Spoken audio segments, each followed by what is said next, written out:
On our wedding anniversary, my husband Harry presented me with a significant gift, an ultrasound scan confirming his mistress's pregnancy and a signed divorce agreement, stating with reddened eyes that he had no choice but to ensure the Chen family lineage continued. I gazed at the small gestational sac on the ultrasound scan, recalling the diagnostic report of his obstructive azoospermia hidden deep within the cabinet, yet I neither cried nor caused a commotion. The atmosphere at the dinner table was stifling. I had meticulously prepared lotus root and pork rib soup for 4 hours, resulting in a creamy white broth with tender lotus root, yet Harry merely stirred it absent-mindedly with a spoon, not taking a single bite. My mother-in-law, Catherine, scrutinized me from head to toe with a piercing gaze. With a sharp clack, she slammed her chopsticks onto the table, the jarring sound causing my heart to constrict. "Luna," she began, her voice shrill and biting, "I'll ask you once more. When will your womb finally show signs of life? The Chen family has relied on a single heir for 3 generations. We married you to propagate the lineage, not to have you sit here like a barren hen, uselessly occupying space." This phrase, repeated daily, had echoed in my ears for 3 years. My nails dug deeply into my palms, the sharp pain allowing me to barely maintain a composed expression as I turned my gaze to Harry, my husband. He kept his head bowed, resembling a clay statue of Buddha, deaf to his mother's insults and offering not a single word in my defense. In our 3 years of marriage, he always reacted this way, choosing silence or urging me to endure whenever I clashed with his mother. "Mom, Luna is under a lot of pressure too. Please say less," he finally spoke, though his tone was flippant, devoid of any real support, as if more concerned that I might overturn the table and embarrass him. Catherine let out a cold snort, raising her voice even higher. "Pressure? Who isn't under pressure? Isn't my desire to hold a grandson a burden?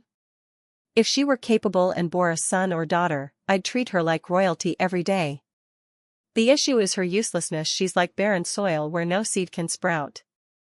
My blood surged to my head in an instant. Just as I was on the verge of losing control, the doorbell rang, and Harry, as if seizing a lifeline, immediately stood up. "I'll get the door." At the door stood a painfully familiar figure, Harry's secretary, Sabrina, clad in a tight dress with a slightly protruding abdomen, her face radiating the unabashed triumph of a victor. Upon seeing Harry, she instantly draped herself over him like a boneless creature, affectionately linking her arm with his, her gaze piercing through him to meet mine, brimming with defiance.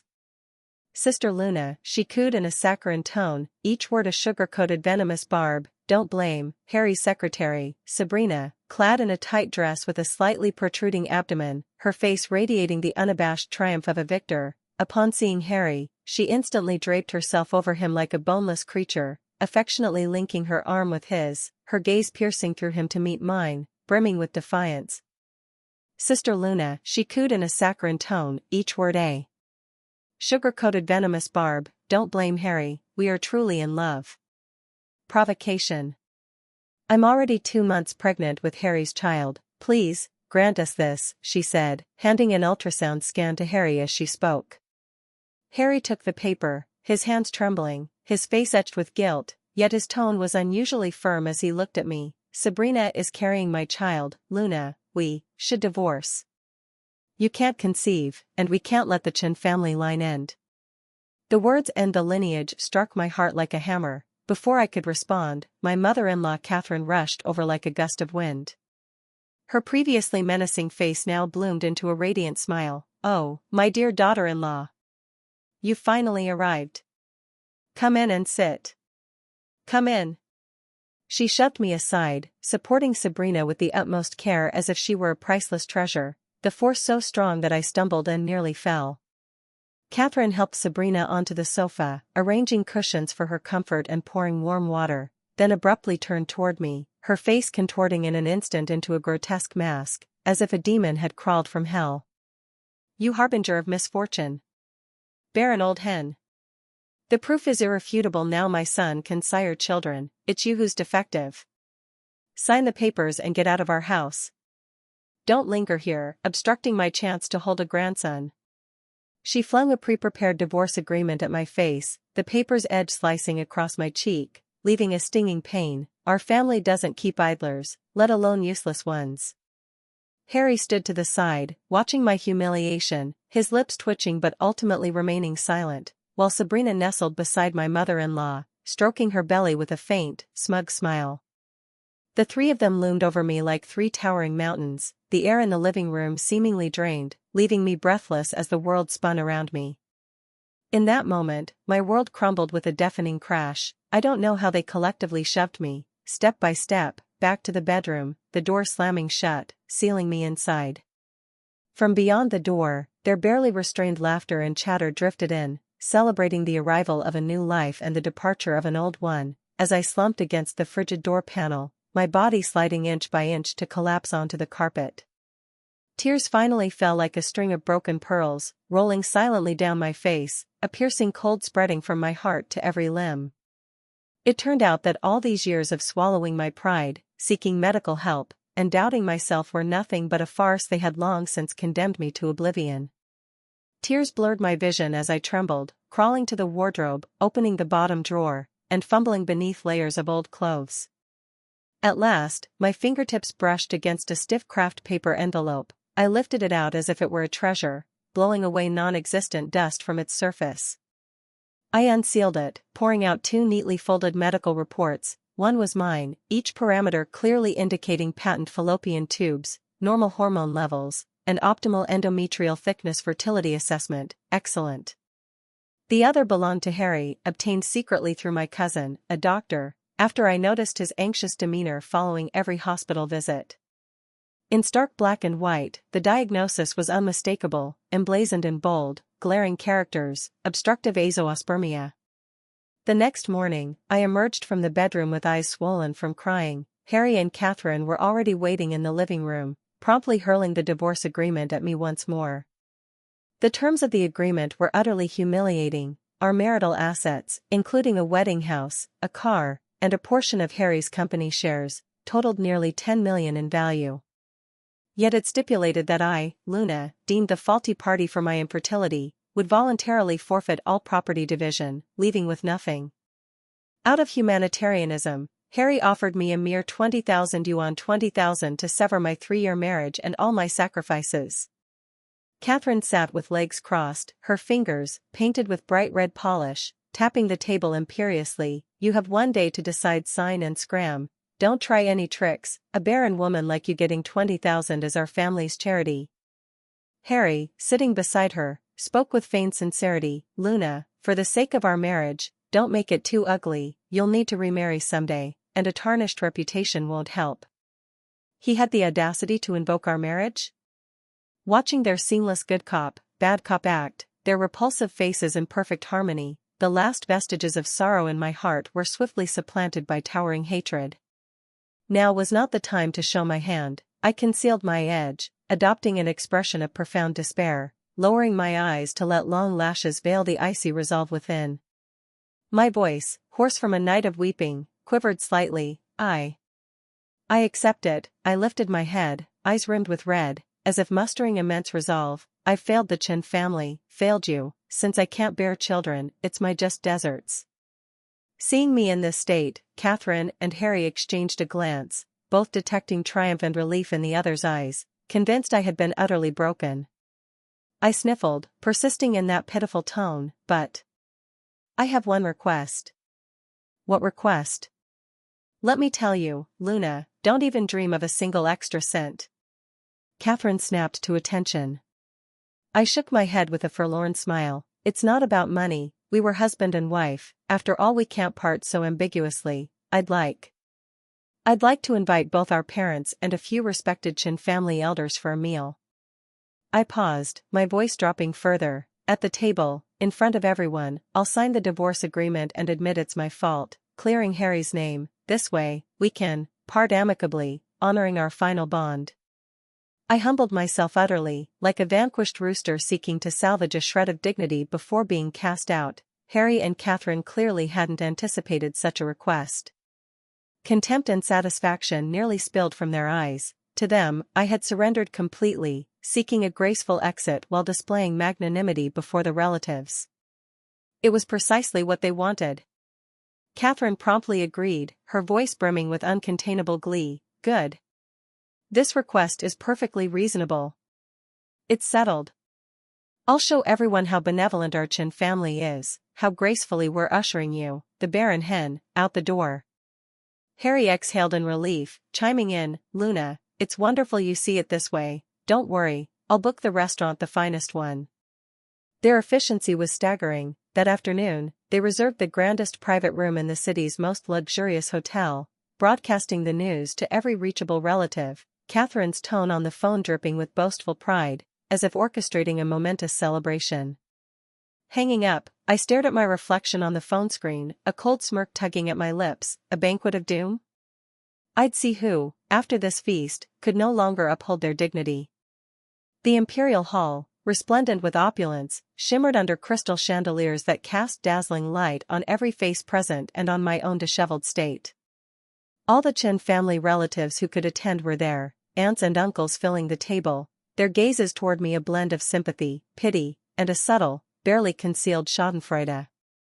My parents had been summoned too, sitting beside me with ashen faces and tightly pressed lips, my father's fists clenched beneath the table, my mother ceaselessly patting my hand, her eyes red-rimmed.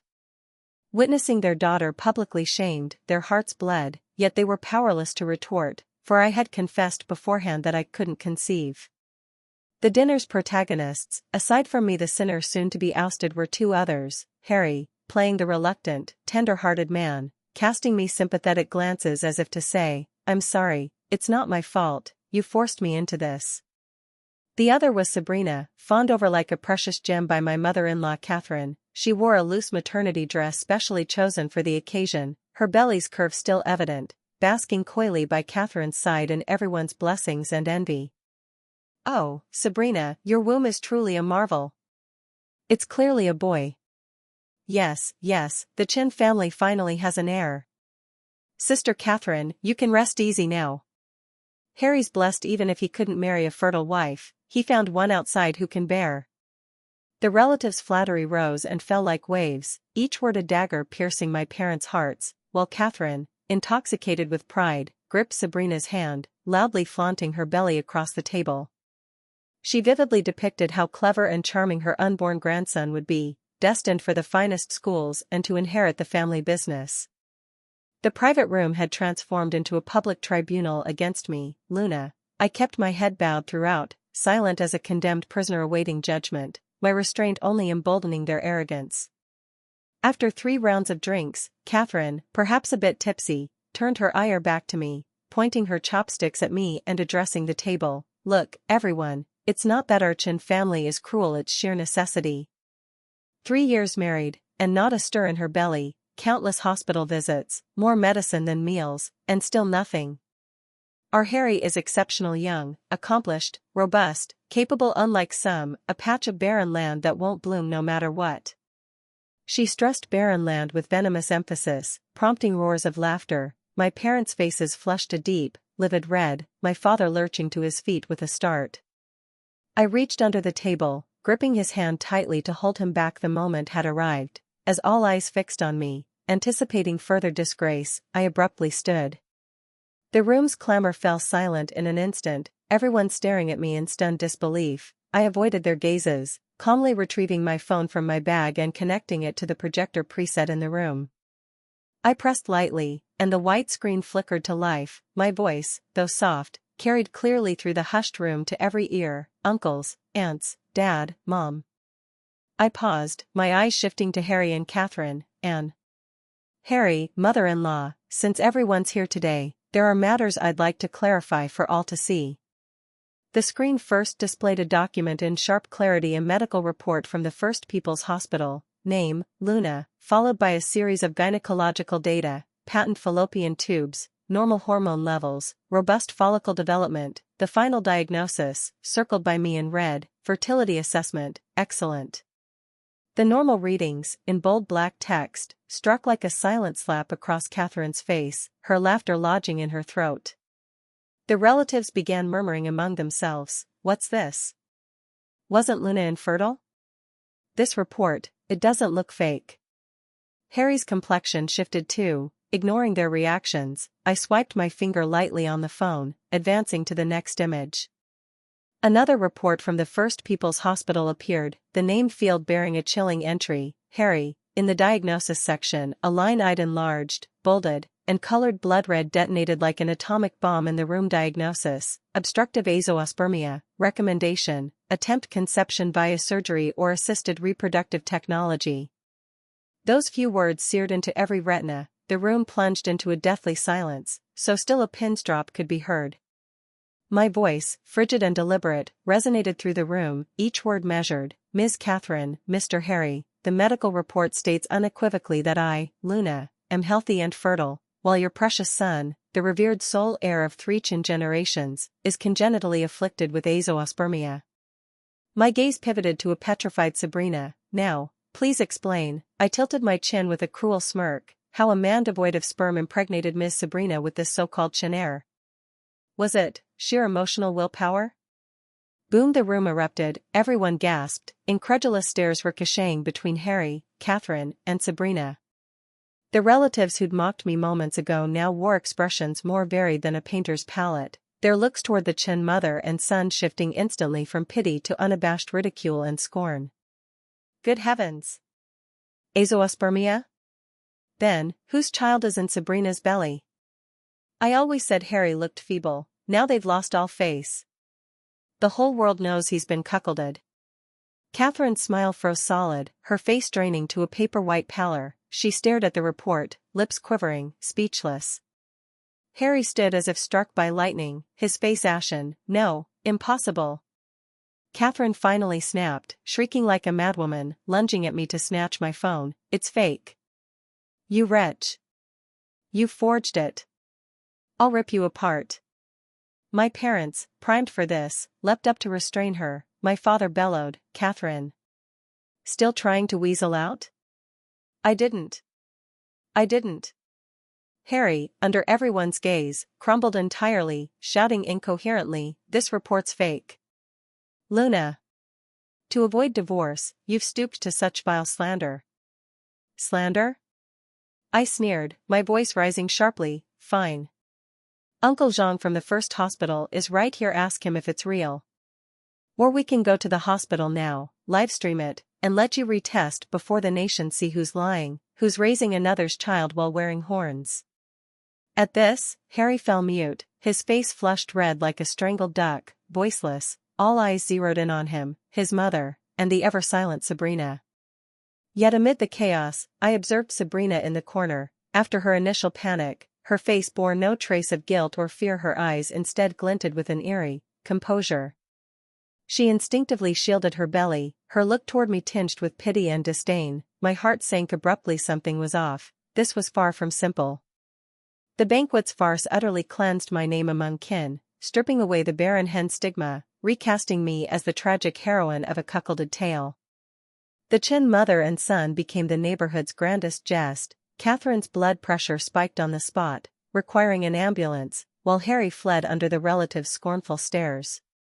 The meal, predictably, ended in discord. My parents escorted me home with newfound pride, my mother clutching me, sobbing, my poor daughter, suffering all these years. Divorce. You must divorce. Mom supports you. My father pounded the table beside us. Divorce. Not just divorce, make him leave with nothing. It's outrageous. Yet I didn't rush to file for divorce. Harry's azoospermia was certain, yet Sabrina was pregnant, not his child, beyond doubt, but her calm pierced my heart like a thorn. Why was she unafraid? Whose child was it? What gave her confidence to wed into the Chen family with this child of murky origin? A greater conspiracy lurked within. I couldn't divorce haphazardly, settling for trivial compensation. I sought their utter ruin, so I hired Jack, a top-tier private detective, costly, but unmatched in skill. In a cafe booth, I slid a coffee toward him, cutting to the chase. Mr. Jack, I need you to investigate someone, Sabrina. I want her movements, bank records, and call logs for the past 6 months, as detailed as possible. I paused, locking eyes with him, adding, especially around her pregnancy. Aside from my husband Harry, who else has she been intimate with? I sent him photos of the reports, then voiced an absurd, chilling suspicion, particularly the men of the Chen family. A flicker of surprise crossed Jack's eyes, but he swiftly regained his professionalism, nodding, "Miss Luna, rest assured, I'll have results within 3 days." Those 3 days dragged like years. I moved back to my parents' home, switched off my phone, ignoring all harassment from the Chen family. Harry's countless calls and hundreds of messages shifting from furious accusations to frantic panic, then desperate pleas. He claimed he knew he'd erred, that Sabrina had deceived him too, that I alone was his love, begging for another chance. Post-discharge, Catherine changed her tune, phoning my mother with tearful claims of misunderstanding, calling Sabrina a dubious slut whose bastard the Chen family would never acknowledge their act clumsy and laughable. I believed not a word. On the third afternoon, Jack's email arrived punctually in my inbox, laden with attachments, photos, documents, even audio clips. I opened the bank records. 3 months prior, the month Sabrina confirmed her pregnancy, her account received an anonymous transfer of 500,000 yuan. The sender's details were obscured, but the timing was too coincidental. Next, I viewed the photos, mostly surveillance stills, somewhat grainy yet discernible. The images showed Sabrina repeatedly sneaking into the underground garage of an upscale complex late at night. I knew the place well. Jinsho Jiangnan, a luxury villa district, where one property was registered under my ever-stern, sanctimonious father-in-law, George. A horrifying, chilling notion exploded in my mind. I clicked the final audio file, a dialogue between Sabrina and a man, his voice aged, steady, yet brimming with suppressed pride, none other than my father-in-law George's voice. Sabrina spoke in a coy, anxious tone. "George, things have blown up. Luna, that wretch, exposed Harry's azoospermia report. Now that useless fool's doubting me, what do we do?" George's deep voice followed. "Fear what? We'll counter every move. As long as that child in your belly is born safely, we'll say the hospital erred, or better yet, that Harry's condition was cured. Once the child's born, I'll arrange a flawless paternity test, then, the company and assets will all be my eldest grandson's." Sabrina remained uneasy. "What about Harry?" George sneered, his voice dripping with unmasked cruelty and disdain. "That useless Harry was never fit to inherit my empire. If he weren't my son, I'd have ousted him from the company long ago. Now it's perfect using his name to secure a true root for our Chen family. Rest easy, bear my, George's, seed, and I'll ensure your lifetime of wealth and splendor." Bang! My phone slipped from my grasp, crashing heavily onto the floor. I felt as if plunged into an icy abyss. The truth, far filthier than I'd ever imagined by 10,000-fold. All that talk of lineage and for his son, utter nonsense. George, my father-in-law, had long known his son was infertile. To thwart collateral kin from eyeing his billion-yuan fortune and perpetuate his so-called Chen bloodline, he'd conspired with his son's secretary, taking the field himself to stage the staggering scandal of borrowing seed for an heir. And my foolish, pitiable husband Harry, from start to finish, was merely a colossal jest manipulated by his own father, cuckolded, and counting another's money. What filial piety! What a legacy for the Chen family! It defied all ethics, worse than beasts. I collapsed to the floor, retching violently, my stomach roiling, yet nothing emerged.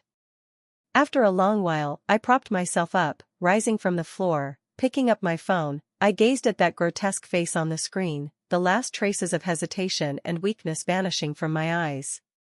Wiping my tears, I dialed a number. "Hello, Harry?"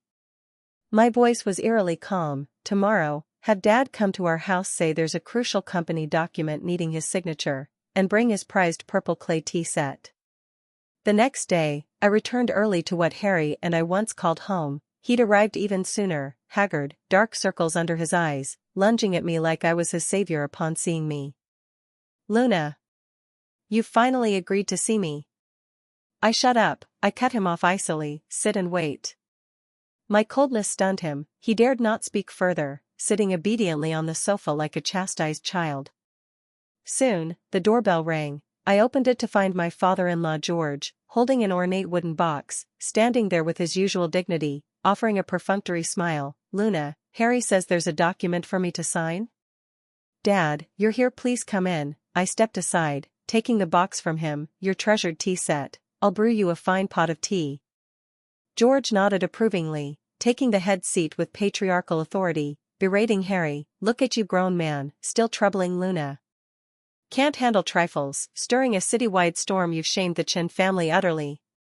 Harry hung his head, mute. In the kitchen, I listened, a mocking smirk curling my lips, brewing his beloved Wyashan de Hongpo in his precious purple clay teapot before carrying it to the study. Harry trailed in. I respectfully handed a cup to George. "Dad, tea first, the document can wait." He sipped, praising, "Luna's tea is still the best." I smiled, then placed my phone on the coffee table before him, tapping it lightly. The screen flickered, displaying surveillance stills, Sabrina's late-night entries into Jinxiu Jiangnan, starkly clear. George's face changed in a flash, his teacup-holding hand trembling faintly. "Dad, lately, you seem quite concerned about Sabrina?" I spoke leisurely, my tone soft. "I hear she often visits your Jinxiu Jiangnan villa. It seems you're quite pleased with this future daughter-in-law." George, ever the cunning fox, regained composure in a moment, setting down his cup with a grave tone. "Luna, what's this about? Sabrina's a company employee and Harry's girlfriend. As an elder, is it wrong to show concern? Questioning me with such baseless nonsense is utterly disrespectful. You're turning the tables." Harry beside him panicked. "Luna, are you mad? How dare you speak to my dad like that?" I wasted no words, ignoring Harry's foolish face, simply picking up my phone and pressing play. The nauseating recording filled the study with crisp clarity. Sabrina's coquettish voice mingled with George's aged, smug tones. "As long as that child in your belly is born safely, we'll craft a flawless paternity test. That useless Harry was never worthy of my empire. Bear my, George's, seed." Each word flayed the two men in the study like a blade. George's face cycled from livid to pale, then ashen. He slumped bonelessly into the rosewood chair, terror and despair naked in his eyes, while Harry's color drained visibly, inch by inch. His eyes bulged like bells, staring incredulously at his father, then at me, lips quaking as if to speak, yet not a sound emerged. His worldview shattered utterly in that moment. As the recording hit its final line, "Bear my, George's, seed," Harry's body jolted. Abject humiliation and madness flooded his eyes, his gaze morphing from shock to shame, then frenzied hysteria. The instant the recording ceased, Harry unleashed a beastly, inhuman roar, charging his father like a rabid bull. "You old bastard! What have you done to me? You animal!" He slammed a fist into George's face. George reeled back, the priceless rosewood chair nearly toppling. You rebellious cur! You dare strike me!" George clutched his face, shocked and furious. "Strike you? I'll kill you." Harry lost all reason, seizing his father's collar, fists raining down. "What am I to you? Huh? A fool to raise your bastard? You made me call your woman my wife, your son my son? Animal! You're beneath even beasts." Father and son grappled in an instant, papers scattered from the desk, costly antiques shattered, and George's beloved purple clay tea set was kicked over by Harry, crashing into fragments with a clatter. The study, nay, the entire house became a hellish arena of familial tragedy. I stood coldly aside, watching the fire I'd kindled reduce this vile family to ashes, my face expressionless, my heart unrippled, the true reckoning still ahead. The Chen family's debacle exceeded my grimmest visions. George reportedly suffered 2 broken ribs, Harry bore wounds too. Father and son, now irreconcilable foes, hurled curses even from hospital beds. Meanwhile, as they descended into chaos, I filed for divorce with all my evidence, promptly securing a preservation order to freeze our marital assets. My demands were clear and concise. First, divorce. Second, 70% of all marital property, real estate, car, company shares. Third, 5 million yuan for mental damages. Upon submission, the Chen side imploded, scrambling for an out-of-court settlement. Harry's lawyer approached first, offering the wedding house plus 2 million cash if I dropped the suit and signed a confidentiality agreement. I replied with 2 words: "Court awaits." Next, Catherine tracked down my mother's workplace, weeping that she'd failed as a parent, that the Chen family had wronged me, begging my mom to dissuade me. Family shame shouldn't be aired. Don't push it too far. My mother promptly ejected her. Finally, George himself called, his once authoritative tone reduced to threats and bribes. "Luna, leave some leeway, we'll meet again, corner us, and it benefits you not, withdraw, and we'll renegotiate the price. I chuckled softly into the phone. George, relax, I won't prolong your distress, the court will decide, fairest of all, then hung up abruptly. The more they feared, the more I craved their public, thorough judgment under the sun. On trial day, a crowd of onlookers thronged the courthouse gates. The Chen family's elite scandal had already leaked in whispers. I strode into court in a crisp black suit skirt, makeup impeccable, head high. The Chen family sat neatly aligned at the defendant's bench. Harry looked gaunt, eyes evasive. Catherine's swollen eyes glared venomously at me. George, propped on a cane, bore a face dark enough to drip gloom. Sabrina attended too, as a witness, seated in the gallery, her belly prominent, face pale, yet her eyes flickered with reluctance and defiance. The trial commenced, and the Chen lawyers fought a dying battle, counterattacking that my recordings were forged, maliciously edited, a ploy to extort more property in the divorce. George even declared in court his willingness to paternity test Sabrina's child to prove innocence laughable, for it was his own seed. Of course he'd agree. I didn't engage, merely watching my lawyer calmly. When the judge asked if we had further evidence, he rose. Your Honor, we submit new evidence. He handed a USB drive to the court staff. This is plaintiff's supplementary evidence, containing proof of defendant George's infidelity, clear records of him and Miss Sabrina checking into the Ritz-Carlton Hotel for 3 hours. And, the lawyer paused, the courtroom hushing, a 5-minute high-definition video conclusively proving their illicit affair. A video. George and Sabrina's faces blanched in unison. George's body swayed violently, his cane nearly slipping. Sabrina slid straight off her chair. As the evidence aired via the court's system, the room erupted in uproar. Each judicial recitation pummeled the Chen family's dignity. Reading Harry's azoospermia report, reading George's incestuous affair with his future daughter-in-law, reading their father-son plot to perpetuate the lineage and seize assets through seed borrowing, an airtight, irrefutable chain of evidence. Beasts. You're beasts. Harry broke first, rising to point at his once revered father and once beloved woman, weeping and cursing hoarsely in court. My grandson, my eldest grandson. Catherine's eyes rolled back, fainting mid-scream, hastily carried out by flustered bailiffs. George, once a towering chairman, now slumped ashen-faced in his chair, under the courtroom's contemptuous, stunned stares. His lifetime of repute, status, and dignity crumbled to dust. And Sabrina, dreaming of ascending via her child, saw her ambitions pulverized. As bailiffs led her away, she shrieked hysterically, "That's my child. The Chen family's seed." From start to finish, I sat composed at the plaintiff's bench, observing this farce orchestrated and they'd fervently performed, watching each receive their just deserts. It wasn't the thrill of vengeance, but an unprecedented calm and strength, as if the 3-year burden on my heart had finally lifted. The court ruled, granting all my claims. Divorce decreed, 70% of marital property mine, over $10 million in cash, real estate, and shares. Additionally, given the Chen father and son's acts of grave fraud and mental harm, they were ordered to jointly pay me 5 million yuan in emotional damages. I won completely, unequivocally. Stepping out the courthouse doors, the afternoon sun shone warm and gentle upon me. I glanced back once at the solemn edifice and the disgraced, fractured family within. Then, I turned, donned sunglasses, and strode unregretfully toward my new life. A gleaming red sports car awaited by the curb mine. My phone buzzed. I answered, greeted by a jubilant voice. Hello? Is this Teacher Luna? Hi. I saw online you're opening a women's emotional and legal counseling studio. I'd like to book the first slot, may I? Leaning against the car door, bathed in sunlight, I listened to the young girl's tearful plea, seeing my own self from 3 years past. Into the phone, I flashed the brightest, most liberated smile since my rebirth. Of course you can. I said, I can tell you my story.